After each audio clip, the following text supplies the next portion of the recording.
Hello students, today we are going to see the next part in the same lesson. All of you see on the page number 43. इसके पहले हम लोगों ने कल क्या देखा था कि जो मदर डक है उसके पास 6 डकलिन्स है और एक 7th वाला जो डकलिन है वो थोड़ा डिफरेंट है, सबसे अलग है, ग्रेइश कलर में है और बाकी के सब कैसे हैं, सॉफ्ट, फ्लफी और येलोइश कलर में है ना। और ये थोड़ा बड़ा भी है साइज में और वो बहुत शैगी भी है ना। तो उसके जो 6 ब्रदर और सिस्टर है वो उसको बिल्कुल पसंद नहीं करते हैं और वो उससे बहुत दूर दूर रहते हैं इसलिए, और उसको चिढ़ाते भी है। तो ये तो गलत बात है ना। अब देखते हैं आगे क्या होता है। Whenever the poor duckling tried to seek shelter, he found that he was always ridiculed by others. Smaller birds, animals, even human beings poked fun at him. He became lonelier and more miserable. अब क्या हुआ उसके साथ, जो poor डकलिन था वो अब वहाँ से निकल गया था, रिवर के किनारे वो आगे निकल गया था और आगे जाकर अब वो अपने लिए शेल्टर ढूंढते हुए आगे बढ़ गया था। तभी उसने देखा मतलब वो मन ही मन ये सोच रहा था कि सभी लोग मुझसे क्या करते हैं, अनकाइंडली कमेंट पास करते हैं, मेरा मजाक उड़ाते हैं। रिडिक्यूल मतलब मजाक उड़ाना, गलत बोलना, उसका अनकाइंडली कमेंट्स पास करना, है ना, जिससे वो बहुत दुखी होता था। Even smaller birds, animals, even human भी, इंसान भी उसके ऊपर हंसते थे, उसका मजाक उड़ाते थे। He became lonelier and more miserable. Lonelier मतलब वो बहुत ही ज़्यादा अकेला हो गया और बहुत ज़्यादा दुखी हो गया। मिजरेबल मतलब बहुत ज़्यादा दुखी होना, अपने दुख में खो जाना, ऐसे हो गया था वो। By and by he grew bigger and stronger, but whenever he looked at his own reflection, he thought, I look so ugly. He was afraid to look at his own reflection. He did himself if he saw anyone coming.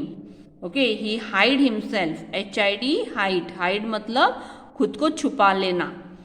जैसे जैसे वो बड़ा हो रहा था, strong हो रहा था और वो अपना रिफ्लेक्शन खुद अब देखना भी नहीं चाहता था। क्यों? तो वो खुद से ही नफरत करने लगा था। उसे लगने लगा था अगर पानी के अंदर वो खुद का ही रिफ्लेक्शन देखे तो उससे वो और भी ज़्यादा दुखी होगा, इसलिए वो अब खुद की तरफ देखता ही नहीं था, है ना। तो कोई आया भी तो वो क्या करता था, खुद को छुपा लेता था झाड़ियों के बीच। One day when he was hiding among the reeds, एक दिन जैसे वो रीड्स में छुप रहा था। रीड्स मतलब जो रिवर होती है उसके आजू बाजू में टॉल ग्रासेस होते हैं ना, ग्रास जो कि थोड़े टॉल होते हैं, उसमें वो खुद को हाइडिंग कर रहा था।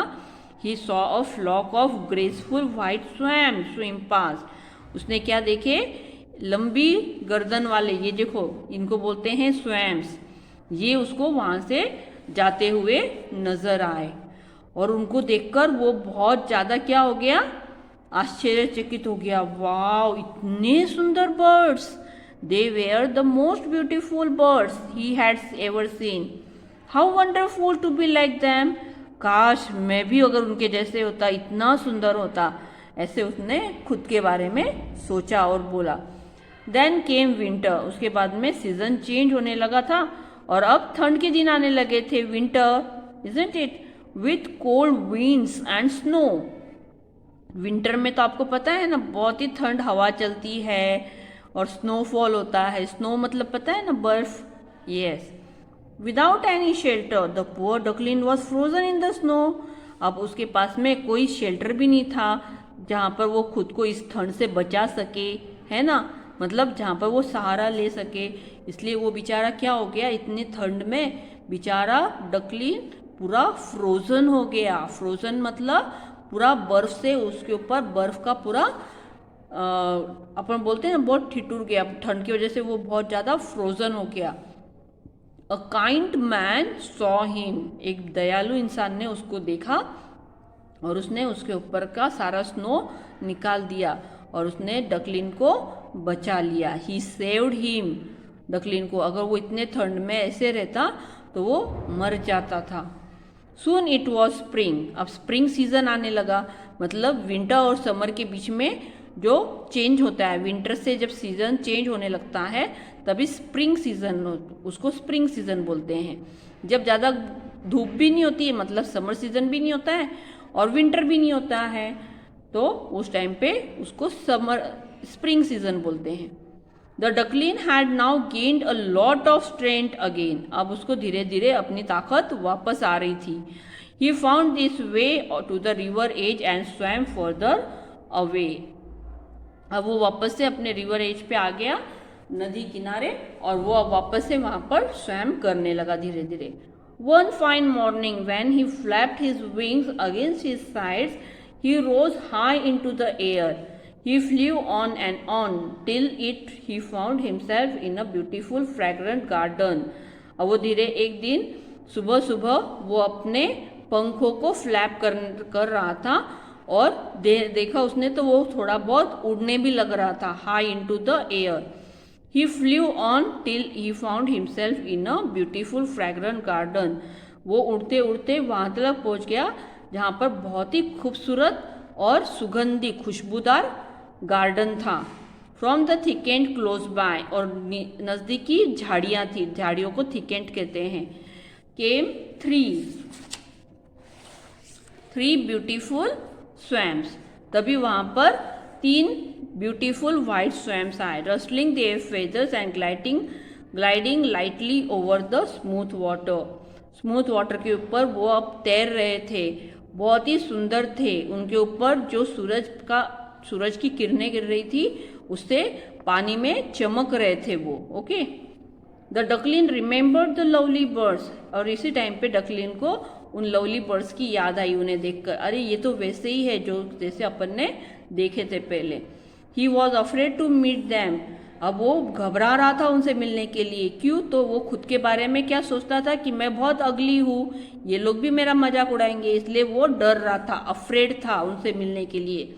But he felt a strange longing to be with them, लेकिन उसने सोचा कि चलो जाने तो कुछ भी हो, लेकिन हम लोग अपन आगे जाएंगे, इससे उसने अपना मन बना लिया था, मन में ठान ली थी। He made up his mind to approach them, अब उसने दिमाग में ये वाली बात सोच ली थी कि अब अपन उनका सामना करेंगे, उनके पास जाएंगे। No matter how badly they treat him later on, कोई बात नहीं, देखते हैं वो अपने साथ में कैसे बिहेव करते हैं, लेकिन फिर भी हम उनके साथ आगे जाएंगे, अब छुपेंगे नहीं। He swam towards the beautiful birds, वो धीरे धीरे ब्यूटीफुल बर्ड्स के पास में स्विम करते हुए जाने लगा। And bowed his head down to the surface of water, और उसने धीरे से अपनी गर्दन नीचे झुकाई जहाँ पर पानी का ऊपर का जो सरफेस होता है ना उसके ऊपर, और उसने क्या देखा? And what did he see in the clear stream below, जो स्ट्रीम बहुत ही जो साफ सुथरा पानी होता है उसके अंदर अगर आप देखो तो आप आपका चेहरा एकदम क्लियरली देख पाते हो या नहीं? वैसे ही उसने भी देखा, लेकिन उसने क्या देखा?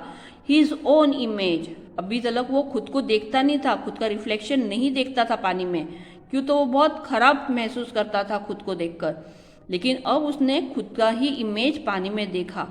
नो लॉन्गर अ डार्क, अब वो बिल्कुल भी काला नहीं था, सावला नहीं था, ग्रे कलर का नहीं था, अगली नहीं था, बहुत गंदा दिखने वाला बर्ड नहीं था, बल्कि वो क्या था?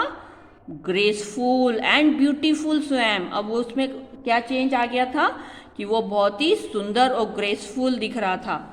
The other swum around the new Qamar and welcomed him, जो दूसरे स्वैम्स थे वो सब उसके आजू बाजू में घेरे में खड़े हो गए और वो लोग उसका स्वागत करने लगे, वेलकम करने लगे न्यू कमर का। क्यों? तो ये अब उनके बीच में एक नया स्वैम था। समझ में आ रहा है आप लोगों को? The bird that had lived a miserable life, जो बर्ड खुद को अपना जीवन एकदम दुखी व्यर्थ गवा रहा था, जैसे कि वो खुद को एक अगली डकलिन समझ रहा था, was a swan after all. Duckling क्या में चेंज हो गया था? स्वैम। एक्चुअली वो डकलिन था ही नहीं, वो जो 6 बेबी डकलिन थे वो अलग थे, और ये स्वैम जो था ये छोटा था। यंग ऑफ द स्वैम जो होता है वो ग्रे कलर का होता है। तो ये गलती से खुद को उनका भाई बहन समझने लगा था, है ना। He curved his slender neck and cried joyfully from the depth of his heart. उसने अपनी जो कर्व्ड स्लेंडर मतलब पतली सी लंबी सी जो गर्दन थी वो उसने नीचे झुकाई और वो बहुत दिल से रोने लगा। उसकी एक्चुअली ये जो रोना था ये दुख का रोना नहीं था, बहुत ही खुशी के मारे उसके आंसू निकल आए थे। उसका जो सपना था कि वो भी एक अच्छा सुंदर बर्ड बने और वो साकार हो गया था, और उसको इस बात पे बिल्कुल यकीन ही नहीं हो रहा था। इसलिए वो क्या हो गया, आंसू उसके आंखों से निकल आए। I never dreamed of such happiness as this while I was an ugly duckling. जब मैं अगली डकलिन था तब मैंने सपने में भी नहीं सोचा था कि मुझे इतनी बड़ी खुशी मिलेगी और मैं इतना सुंदर बर्ड बनूंगा। Understood student? तो जो ये 7th वाला जो डकलिन था, 7th नंबर वाला जो डकलिन था ये एक्चुअली डक नहीं था, ये क्या था, स्वैम था। अंडरस्टूड? और ये बड़ा होकर कैसा वाला बना, स्वैम लाइक दिस। तो इस स्टोरी से हमें क्या समझ में आता है, क्या सीखने को मिलता है कि कभी भी खुद को बुरा नहीं समझना है। आप जैसे हो वैसे ही अच्छे हो। भगवान ने अपने को ऐसे बनाया है। जरूरी नहीं है कि सब गोरे हैं तो हमने भी गोरा होना चाहिए, या सब जो भी सुंदर है तो हमें भी वैसी सुंदरता मिलनी चाहिए। ऐसे ज़रूरी नहीं है, बल्कि हर किसी में भगवान ने कुछ न कुछ तो अच्छी टैलेंट दी होती है, इजंट इट? तो हमने एक तो कभी किसी का मजाक नहीं उड़ाना चाहिए। अब ये जो 6 डकलिन थे, इन लोगों ने उसको कितना हर्ट किया, कितना बुरा लगा उसे। क्यों? तो वो लोग उसका मजाक उड़ाते थे, अगली डकलिन बोलते थे उसको, है ना। तो आप भी कभी भी किसी के भी साथ में never ever you should tease anyone. किसी को भी उसके मोटापे पे, गरीबी पे, सुंदर दिखने पे, अच्छा नहीं दिखने पे, या पढ़ाई नहीं आती इसलिए कभी भी किसी का भी मजाक नहीं उड़ाना चाहिए, और खुद को भी कम नहीं समझना चाहिए। आप जैसे हो बहुत बहुत बहुत अच्छे हो, ऐसे पहले खुद को बोलना चाहिए, इजंट इट? और अच्छी चीज़ें करनी चाहिए और हर किसी को अच्छा ही बोलना चाहिए। ओके स्टूडेंट, समझ में आई स्टोरी? Okay bye. आपको ये लेसन रीड करना है। Okay student.